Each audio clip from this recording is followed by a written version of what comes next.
ಅನುದಿನ ಅನುಕ್ಷಣ ಮನೆಯಲ್ಲೂ ಕಲಿಯೋಣ. ಕಲಿಕೆಯ ಹೊಸ ಹಾದಿಯಲಿ ಜೊತೆಗೂಡಿ ಹೆಜ್ಜೆಯ ಹಾಕೋಣ. ಸಂತಸದಿ ಕಲಿಯೋಣ ನಮ್ಮ ಹೆಮ್ಮೆಯ ಈ ಕ್ಲಾಸಿನಲ್ಲಿ. Yes, sir. Yes, teacher. Present, ma'am. अस्सलामु अलैकुम वरहमतुल्लाहि वबरकातुहू. Welcome to Samveda E classes. अज़ीज़ तुलबा व तालिबात, उम्मीद करती हूँ आप तमाम खैर व आफ़ियत से होंगे. हम हश्तम जमात के मज़मून साइंस के सबक खुर्द अज़विये दोस्त और दुश्मन पढ़ रहे हैं. पिछली क्लास में हमने इसका पहला हिस्सा पढ़ा था. आइए आज हम उसका दूसरा हिस्सा पढ़ें. सबसे पहले पिछले क्लास में जिन नुकात का हमने मुतालिया किया था उस नुकात को देखेंगे. पहले हिस्से में हमने खुर्द अज़वियों का तारुफ, खुर्द बीन और इसकी ईजाद में साइंसदानों के खिदमात, खुर्द अज़वियों के अक़साम, खुर्द अज़वियों की जाए रिहाइश, खुर्द अज़विये और हम, इन तमाम नुकात के बारे में जानकारी हासिल की थी. बच्चों, आज हम मंदरजा झेल नुकात पर रोशनी डालेंगे. सबसे पहले दोस्त खुर्द अज़विये. इसमें दही और ब्रेड की तैयारी, खुर्द अज़वियों का तिजारती इस्तेमाल, खुर्द अज़वियों का अद्वियाती इस्तेमाल, टीका, इसकी तैयारी, मिट्टी की ज़रख़ेज़ी में खुर्द अज़वियों का किरदार और माहौल की सफाई में खुर्द अज़वियों का किरदार. चलिए इस सबक की शुरुआत करते हैं. बच्चों, रोज़मर्रा ज़िंदगी में इस्तेमाल होने वाले दूध और दूध से बनी अशिया की फ़हरिस्त बनाइए. चलिए जल्दी से फ़हरिस्त तैयार कीजिए.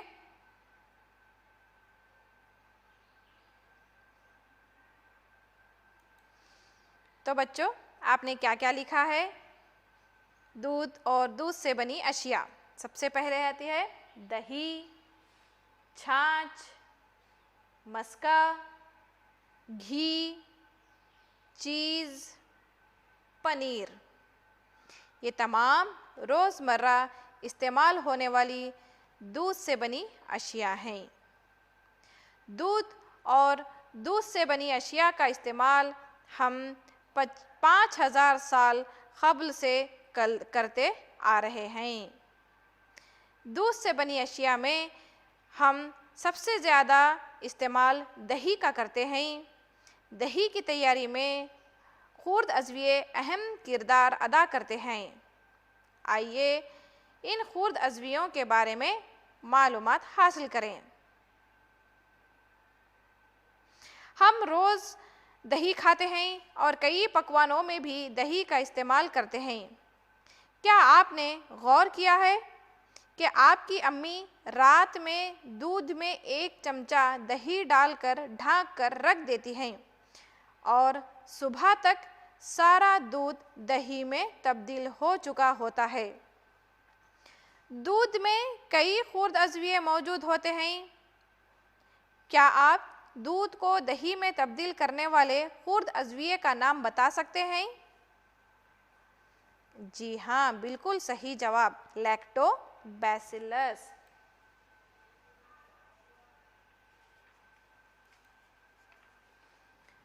दूध को दही में तब्दील करने वाले खुर्द अज़विये लैक्टोबैसिलस हैं. लैक्टिक एसिड बैक्टीरिया या लैक्टोबैसिलाई दूध में मौजूद लैक्टोज शक्कर को लैक्टिक तुरशे में तब्दील करके दूध को दही में तब्दील करते हैं. दूध में लैक्टोबैसिलाई के अलावा कई फ़ायदेमंद खुर्द अज़विये मौजूद होते हैं. दूध में मौजूद फ़ायदेमंद खुर्द अज़वियों के ग्रोह को प्रोबायोटिक्स कहते हैं. प्रोबायोटिक्स बैक्टीरिया फ़ायदेमंद बैक्टीरिया का एक ग्रोह है जो हमें सेहतमंद रहने में मदद करते हैं।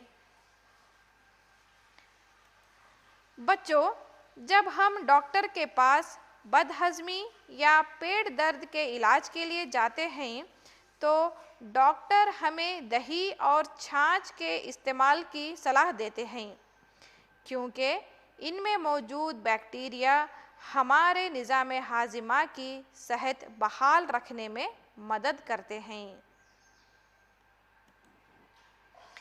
बच्चों, हम जो सूजी की इडली और भटूरे खाते हैं, इनकी तैयारी में भी दही का इस्तेमाल होता है। हम ब्रेड, केक और पेस्ट्री को बड़े मज़े से खाते हैं। ब्रेड और केक की तैयारी में खुर्द अज़विये इस्तेमाल होते हैं। क्या आप बता सकते हैं ब्रेड, केक वगैरह बनाने में कौन सा खुर्द अज़विया इस्तेमाल होता है? जी हाँ, बिल्कुल सही जवाब है ईस्ट। ब्रेड, केक वगैरह बनाने में ईस्ट का इस्तेमाल किया जाता है। ईस्ट ब्रेड और केक को नरम बनाने में अहम रोल अदा करते हैं।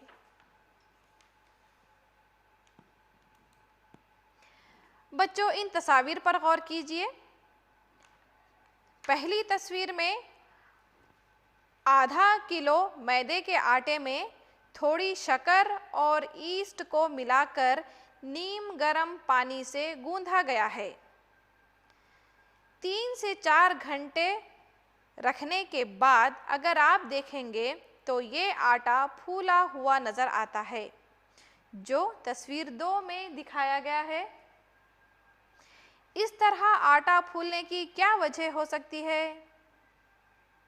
इसकी वजह यह है कि ईस्ट बहुत तेज़ी से तौलीद करते हैं और तनफ़ुस के दौरान कार्बन डाइऑक्साइड गैस पैदा करते हैं। गैस के बुलबुले गुंधे हुए आटे में भर जाते हैं और इसके हजम में इजाफा कर देते हैं और आटा फूला हुआ नज़र आता है। बेकरी में भी ब्रेड, पेस्ट्री और केक बनाने के लिए ईस्ट का इस्तेमाल करते हैं। ब्रेड और केक के आटे में ईस्ट मिलाई जाती है, जिससे आटा फूल जाता है और हमें नरम नरम ब्रेड और केक खाने को मिलती है।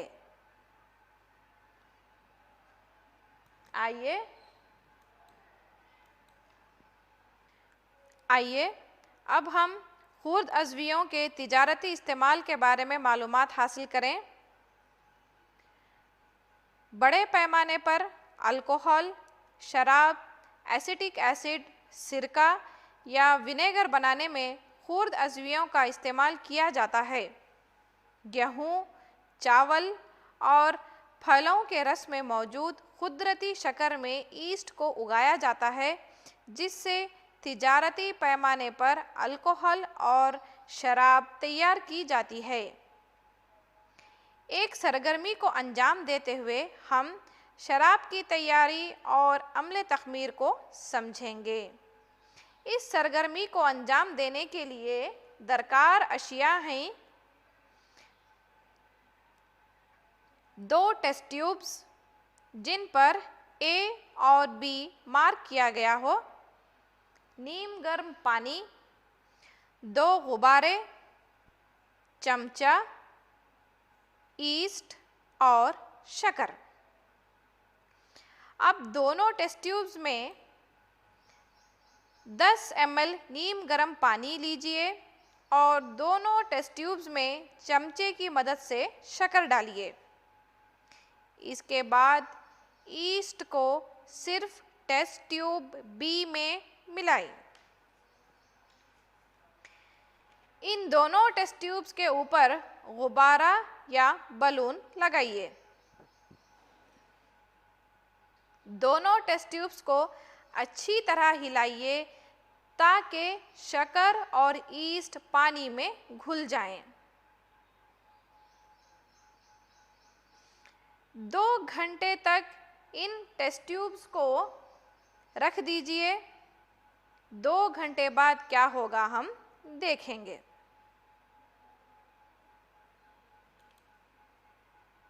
बच्चों देखिए, 2 घंटे बाद इन टेस्ट ट्यूब्स में क्या बदलाव आया है। टेस्ट ट्यूब ए में हमने सिर्फ पानी और शक्कर डाला था, जबकि टेस्ट ट्यूब बी में शक्कर, पानी और ईस्ट शामिल किया था।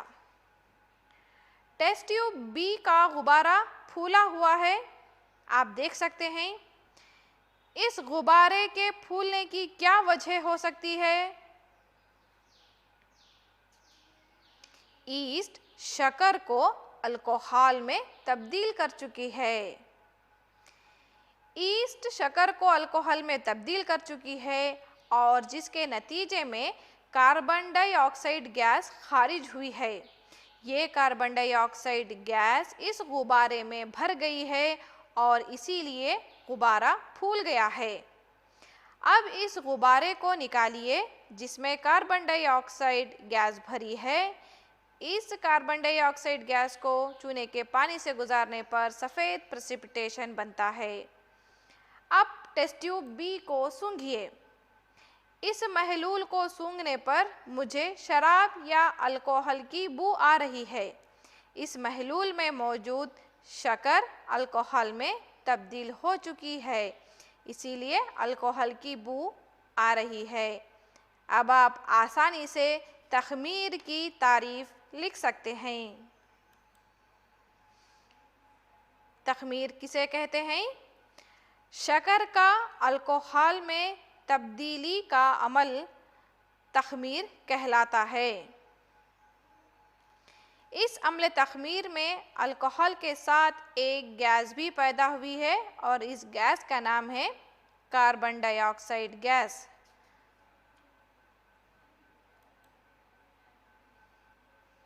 लुई पास्चर ने 1857 में तख़मीर की खोज की थी और पास्चरी तरीक़ा भी दरियाफ्त किया।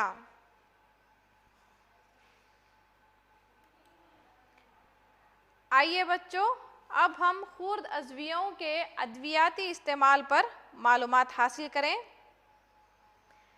खुर्द अज़वियों को एंटीबायोटिक्स की तैयारी में इस्तेमाल किया जाता है। बच्चों, एंटीबायोटिक्स की तैयारी में खुर्द अज़विये अहम किरदार अदा करते हैं। मिट्टी में पाया जाने वाला एक्टिनोमाइसिस नामी बैक्टीरिया के ग्रुप से तकरीबन 500 अलग अलग एंटीबायोटिक्स तैयार किए गए हैं। तो बच्चों, आप सोच रहे होंगे कि एंटीबायोटिक्स क्या हैं? खुर्द अज़वियों के इस्तेमाल से बीमारी फैलाने वाले खुर्द अज़वियों की तादाद को जिस्म में रोकने या ख़त्म करने वाली कीमियाई शय को एंटीबायोटिक्स कहते हैं।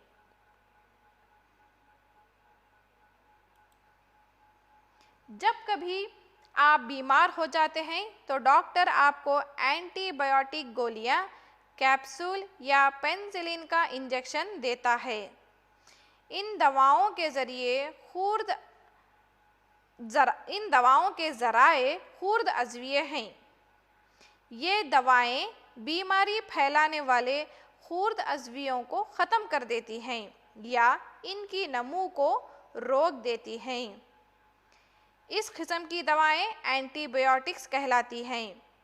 आजकल बैक्टीरिया और फफूंद के ज़रिए मुतअद्दिद एंटीबायोटिक्स दवाएं तैयार की जा रही हैं। स्ट्रेप्टोमाइसिन, टेट्रासाइक्लिन और एरिथ्रोमाइसिन आम तौर से इस्तेमाल में आने वाली एंटीबायोटिक्स हैं। इन्हें फफूंद और बैक्टीरिया से हासिल किया जाता है। एंटीबायोटिक्स मखसूस खुर्द अज़वियों को उगाकर तैयार की जाती हैं और इनका इस्तेमाल मुख्तलिफ बीमारियों के इलाज में किया जाता है। एंटीबायोटिक्स को दरियाफ्त करने वाला साइंसदान अलेक्जेंडर फ्लेमिंग है। 1929 में अलेक्जेंडर फ्लेमिंग बीमारी फैलाने वाले बैक्टीरिया के कल्चर पर काम कर रहा था। कुछ दिनों बाद अचानक इन्होंने कल्चर प्लेट के ऊपर हरे रंग की फफूंद के छोटे छोटे बजरों को देखा। जैसे कि आप इस तस्वीर में देख रहे हैं, ये अलेक्जेंडर फ्लेमिंग की तस्वीर है। इन्होंने मुशाहिदा किया कि फफूंद की मौजूदगी की वजह से बैक्टीरिया की नमू रुक गई है। दर हकीकत फफूंद ने इनमें से बहुत से बैक्टीरिया को ख़त्म कर दिया था। इस तरह फफूंद से पेनिसिलिन नामी एंटीबायोटिक तैयार की गई। आइए एंटीबायोटिक्स के इस्तेमालात क्या हैं देखते हैं। एंटीबायोटिक्स के इस्तेमालात इंसानों में बीमारी पैदा करने वाले खुर्द अज़वियों की नमू को रोकने के लिए इस्तेमाल किया जाता है। मवेशियों और पोल्ट्री को दी जाने वाली ग़िज़ा में भी एंटीबायोटिक्स मिलाई जाती हैं ताकि खुर्द अज़वियों के इन्फेक्शन को रोका जा सके। पौधों में लगने वाली कई बीमारियों पर काबू पाने के लिए भी इनका इस्तेमाल होता है। बच्चों, एंटीबायोटिक्स का इस्तेमाल करते वक्त हमें एहतियात बरतनी चाहिए। वो एहतियात कौन सी हैं? एंटीबायोटिक्स का इस्तेमाल करते वक्त बरती जाने वाली एहतियात: डॉक्टर से सलाह करने के बाद ही एंटीबायोटिक्स दवाएं लेनी चाहिए। डॉक्टर के ज़रिए तजवीज़ करदा कोर्स को मुकम्मल करना चाहिए। बिला ज़रूरत एंटीबायोटिक्स का इस्तेमाल नहीं करना चाहिए। बिला ज़रूरत एंटीबायोटिक्स का इस्तेमाल क्यों नहीं करना चाहिए? अगर आप बिला ज़रूरत एंटीबायोटिक्स का इस्तेमाल करते हैं या इसकी सही खुराक नहीं लेते हैं तो अगली मर्तबा जब आपको एंटीबायोटिक्स लेने की ज़रूरत पेश आएगी तब ये ज़्यादा कारगर साबित नहीं होंगी। इसके अलावा बिला ज़रूरत एंटीबायोटिक दवाओं का इस्तेमाल करने से हमारे जिस्म में मौजूद मुफीद बैक्टीरिया ख़त्म हो जाते हैं। बच्चों, इस तस्वीर में क्या देख रहे हैं? पहली तस्वीर में चीरख्वार बच्चे को पोलियो की बूंदें डाली जा रही हैं और दूसरी तस्वीर में टीका लगाया जा रहा है। बच्चों, टीके की तैयारी भी खुर्द अज़वियों की मदद से की जाती है। टीका खुर्द अज़वियों से होने वाले इन्फेक्शन को रोकते हैं। टीके हमारे जिस्म में क़ुव्वत मदाफ़ियत को बढ़ाते हैं। टीके हमारे जिस्म में एंटीबॉडीज़ तैयार करने में मदद करते हैं। टीके किस तरह तैयार किए जाते हैं? बच्चों, टीके दरअसल कमज़ोर किए गए या मुर्दा खुर्द अज़वियों से तैयार किए जाते हैं। मिसाल पोलियो, डीपीटी, हेपेटाइटिस वगैरह। जब बीमारी फैलाने वाले खुर्द अज़विये हमारे जिस्म में दाखिल होते हैं तो हमारे जिस्म में एंटीबॉडीज़ तैयार किए जाते हैं। ये एंटीबॉडीज़ पैदा करने वाले अज़वियों को ये एंटीबॉडीज़ बीमारी पैदा करने वाले अज़वियों को हलाक कर देते हैं। और जिस्म को ये भी याद रहता है कि अगर ये माइक्रोब या खुर्द अज़विये हमारे जिस्म में दोबारा दाखिल हो जाएं तो इनसे किस तरह मुकाबला करना है। इसी उसूल पर टीकों को तैयार किया जाता है। ये किस तरह काम करते हैं? मुर्दा या कमज़ोर किस्म के माइक्रोब्स सेहतमंद जिस्म में दाखिल कर दिए जाते हैं तो जिस्म मुनासिब एंटीबॉडी पैदा करके इन्हें ख़त्म कर देता है। ये एंटीबॉडी हमारे जिस्म में बरकरार रहते हैं और हम बीमारी फैलाने वाले खुर्द अज़वियों से महफूज हो जाते हैं।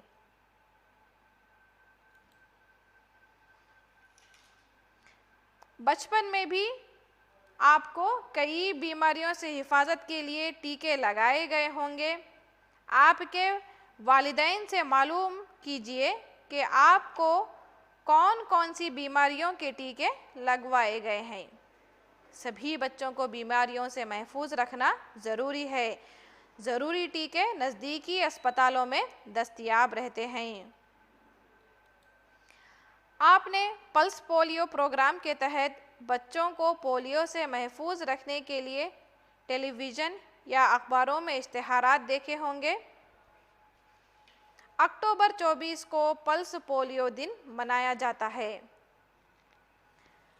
तो बच्चों, सबसे पहले टीका किसने तैयार किया? क्या आप बता सकते हैं? जी हाँ, बिल्कुल सही कहा। एडवर्ड जेनर ने सबसे पहले टीके की खोज की। एडवर्ड जेनर ने 1798 में सबसे पहले चेचक के टीके की खोज की थी। टीके की खोज के बाद चेचक के खिलाफ पूरी दुनिया में एक मुहिम चलाई गई, जिसके नतीजे में दुनिया के बेशतर हिस्सों से चेचक का नामो निशान मिट गया। आजकल इंसानों और दीगर जानवरों को मुख्तलिफ बीमारियों से महफूज रखने के लिए बड़े पैमाने पर खुर्द अज़वियों से टीके तैयार किए जाते हैं।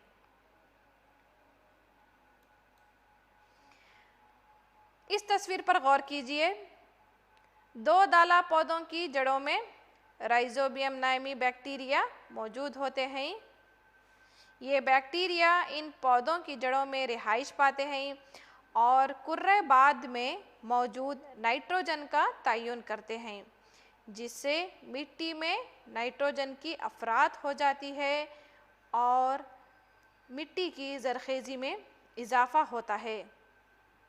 इसलिए इन खुर्द अज़वियों को आम तौर से हयातियाती नाइट्रोजन तयन कहा जाता है। बच्चों, क्या आप अब हयातियाती नाइट्रोजन तयन की तारीफ लिख सकते हैं?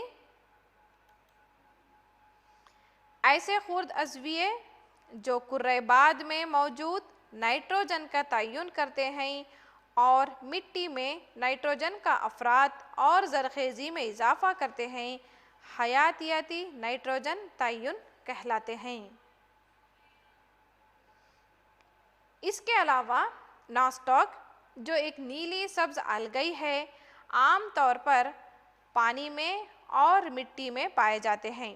ये भी नाइट्रोजन का तयन करते हैं और मिट्टी की ज़रख़ेज़ी में इजाफ़ा करते हैं।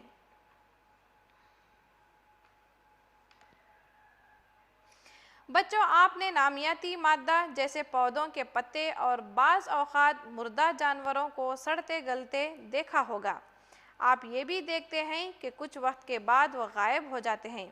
इसकी वजह क्या हो सकती है? इसकी वजह है खुर्द अज़विये। माहौल की सफाई में खुर्द अज़विये। खुर्द अज़विये पौधों और जानवरों के मुर्दा नामियाती फुजले को तहलील करके सादा अशिया में तब्दील कर देते हैं। नुकसानदा और बदबूदार अशिया के तनज़्ज़ुल के लिए खुर्द अज़विये अहम रोल अदा करते हैं। खुर्द अज़विये नामियाती खाद की तैयारी में मदद करते हैं। खुर्द अज़विये खाद की तैयारी में मिट्टी की ज़रख़ेज़ी बढ़ाने में अहम रोल अदा करते हैं। इसी तरह नामियाती खाद की तैयारी में भी खुर्द अज़विये अहम किरदार निभाते हैं। खुर्द अज़विये सब्जियों के छिलके, जानवरों के बाक़ियात और फुजले को बैक्टीरिया गैर नुकसानदा और काबिल इस्तेमाल अशिया में तहलील कर देते हैं। इस तरह खाद तैयार हो जाती है। बच्चों, प्लास्टिक की थैलियाँ और दीगर प्लास्टिक से बनी अशिया खुर्द अज़वियों के ज़रिए तहलील नहीं हो पाती। इसीलिए इन्हें गैर हयाती तनज़्ज़ुल पज़ीर अशिया कहते हैं। ऐसी अशिया हमारे माहौल को आलूदा करती हैं और मिट्टी की ज़रख़ेज़ी को घटाती हैं। इसीलिए प्लास्टिक और प्लास्टिक से बनी अशिया का इस्तेमाल हमें कम करना चाहिए। अगर खुर्द अज़विये माहौल में मौजूद ना हो तो क्या होगा? ज़रा सोचिए। अगर खुर्द अज़विये मौजूद ना होते तो माहौल में मौजूद फजूल अशिया और कचरा तहलील नहीं हो पाता, जिससे माहौल में आलूदगी होती। कई बीमारियां फैलाने वाले जानदार इन फजूल अशिया से पैदा होते और माहौल में बदबूदार गैसें पैदा होती। इसीलिए माहौल को साफ रखने में खुर्द अज़विये बहुत अहम रोल अदा करते हैं। आइए बच्चों, अब हम आज पढ़ाए गए तमाम नुकात का एक बार इयादा कर लें। दूध में थोड़ा सा दही डालकर 4 से 5 घंटों बाद देखने पर पूरा दूध दही में तब्दील हो चुका होता है। इस तब्दीली की वजह है दही में लैक्टोबैसिली बैक्टीरिया।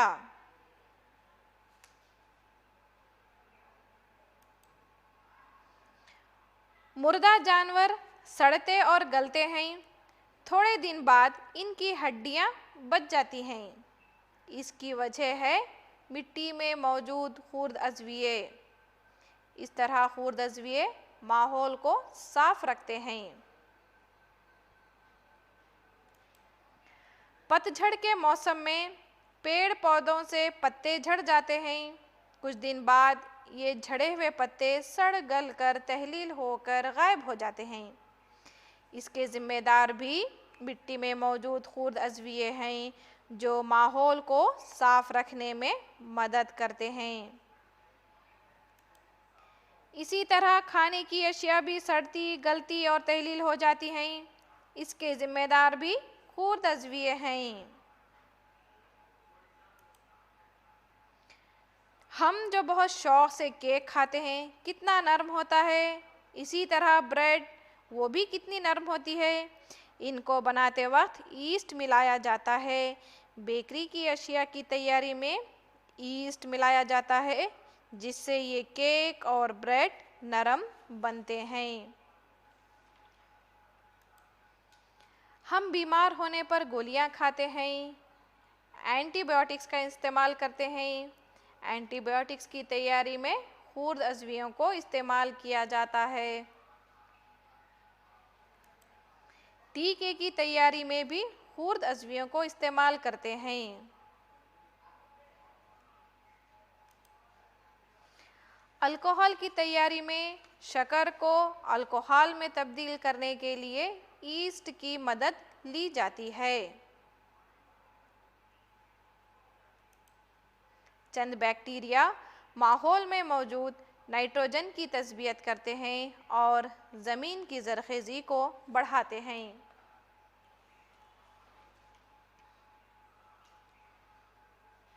बच्चों, उम्मीद करती हूँ आपने खुर्द अज़वियों के फ़ायदे, इन तमाम नुकात को अच्छी तरह ज़हन नशीन कर लिया होगा। आइए आपसे चंद सवालात पूछती हूँ। क्या आप इनके जवाबात देने के लिए तैयार हैं? तो चलिए, पहला सवाल है, ब्रेड या इडली का आटा फूल जाता है, इसकी वजह है ए गर्मी, बी हवा, सी ईस्ट खलियों की नमू, डी गोंदना। जवाब है शाबाश, सी ईस्ट खलियों की नमू। दूसरा सवाल है, शक्कर की अल्कोहल में तब्दीली इनमें से कहलाती है। ऑप्शन है ए नाइट्रोजन की तस्बियत, बी मोल्डिंग, सी तखमीर, डी तग़ज़िया। शाबाश, जवाब है सी तखमीर।